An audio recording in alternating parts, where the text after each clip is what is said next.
Hi, welcome to Easy Gourmet. I am your chef today, Michael Mercil from the Speakeasy, and of course now the Little Easy.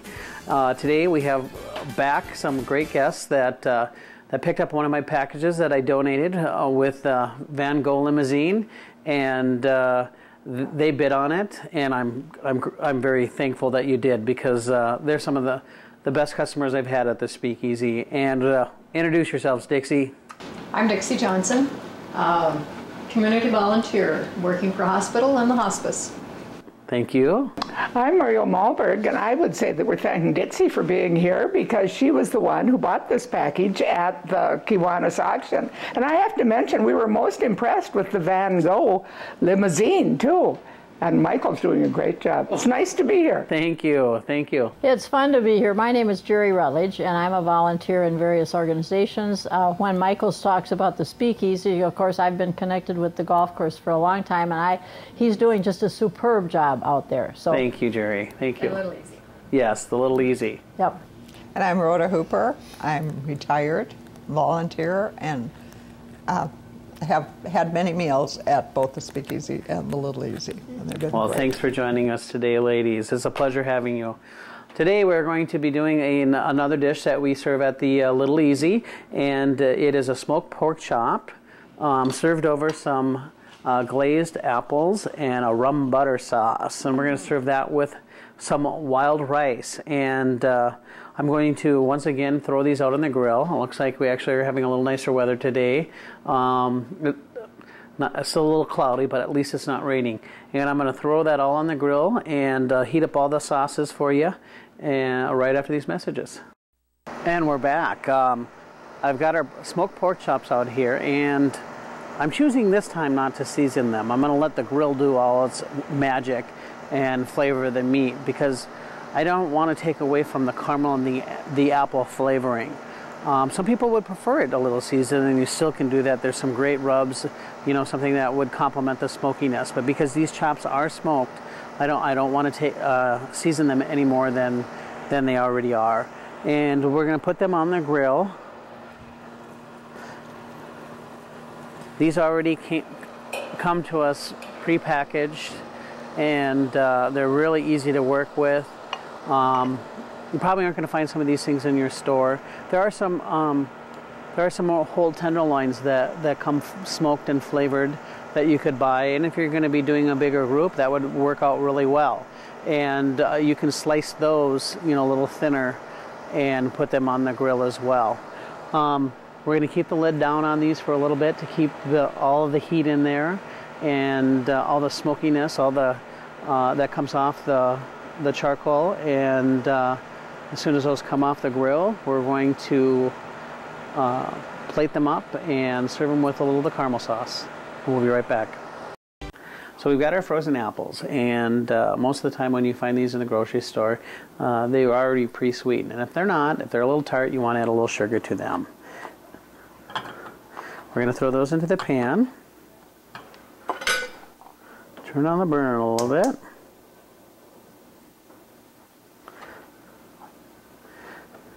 And in some of our previous shows, I've showed you how to make a rum butter sauce when we did our Bananas Foster. That will be on the recipe too. And we're going to pour that into the sauce, or into the apples. Let that all heat up.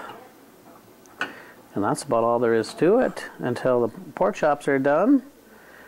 And we'll plate that right up. We just took the smoked pork chops off the grill. Our sauce is all heated up and ready to roll. I got some rice already hot out of the microwave. Once again, I've got kind of that mold that I'm going for.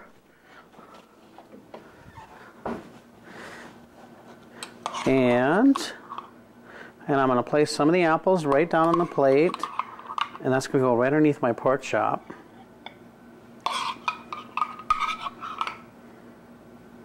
What do you put the apples in?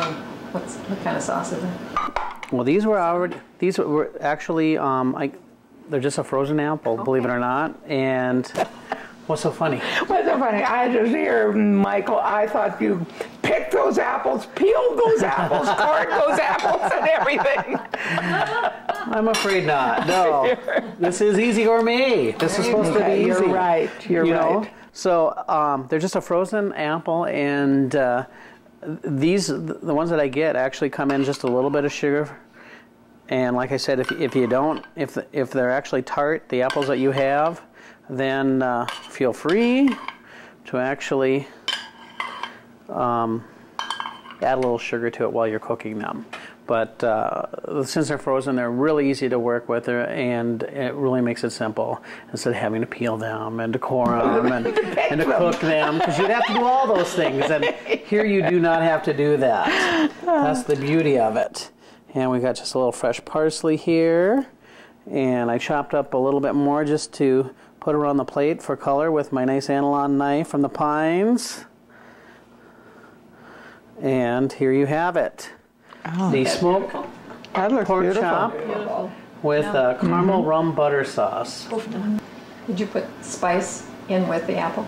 I didn't put any in there, and the reason why I didn't do that is because all the spice is in with your caramel. You've got we use just a little bit of Captain Morgan, a nice spice rum with it, or you can use a dark rum if you like. And Dixie, that's what actually makes the sauce so good.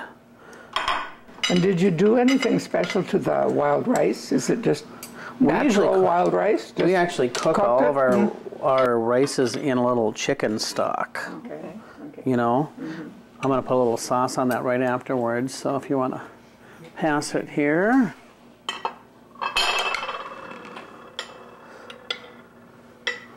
Now this you serve out at Little Easy also? This is what we do out at the country club. Okay. I'm going to have to steal an apple from you here. Looks like we're getting low on the apples. Can I ask you a question about the wild rice? Where do you get your wild rice? Well, we buy it through our purveyors, and we use... But it's the really wild rice, it's not the patty rice.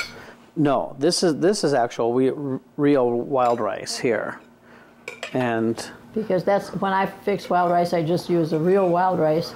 And there's a lot of Minnesota real wild rice. Well, we used to go up and watch them, come in up at Mitchell Dam. I think rice complements this dish really nice, and of course, I'm not serving a vegetable with this, and some of the ladies were wondering, well, what would you do? And of course, I'm trying to be keeping it simple, and I would probably do just a frozen vegetable again, just nothing wrong with it. But I would probably use, I would actually probably get it to room temperature and use a little olive oil and garlic with it, just to make it a little bit nicer. You warm it in a frying pan or what? I would do it right in a saute pan, you bet. And so how long if it's frozen, you get it at room temperature? I get it to room temperature, right, so it's thawed. Okay, so because how otherwise long, you're gonna almost burn it before you need to cook it. So then how long do you cook it in the olive oil? You don't need to cook it very long, just probably, 4 or 5 minutes? Yeah, 4 or 5 minutes. Okay. The most 10. But you want to keep it nice and crisp. Yeah, I know it. Some of this stuff gets... There we go. Thank you, Michael. Thank you. Enjoy, ladies. Oh, thank you. And thank you for joining us on Easy Gourmet. We'll see you next time. Wonderful.